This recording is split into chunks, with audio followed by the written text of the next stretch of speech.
Somali rəsmilərinin məlumatına görə, Afrika İttifaqının Somaliyə dəstək və sabitləşdirmə missiyası tərəfindən idarə olunan helikopter Moqadişudakı Aden Adde Beynəlxalq Hava Limanında qəzaya uğrayıb. Hadisə nəticəsində ən azı 3 nəfər həlak olub. Qəza çərşənbə günü səhər saatlarında Uqanda hərbi hava qüvvələrinə məxsus, lakin AUSOM missiyası çərçivəsində idarə olunan helikopterin hava limanına eniş etməyə çalışarkən baş verib.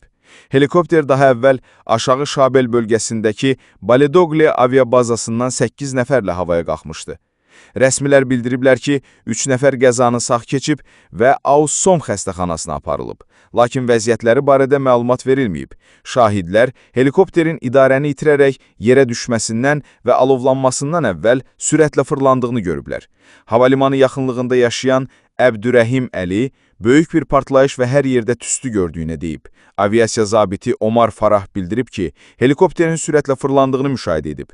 Qəza Moqadişu Beynəlxalq Hava Limanında kiçik gecikmələrə səbəb olub. Lakin rəsmilər hava limanının normal fəaliyyətini bərpa etdiyini təsdiqləyiblər. Somali Mülki Aviasiya İdarəsinin baş direktoru Əhməd Macalin Həsən uçuşların adi rejimdə davam etdiyini bildirib. Qeyd edək ki, 11 min nəfərdən çox reyətə malik AUSOM, Uqanda və Kenya kimi ölkələrdən cəlb olunmuş qüvvələrlə Somali ordusuna Əl-Qaidəyə bağlı Əş-Şəbab qruplaşmasına qarşı mübarizədə dəstək verir.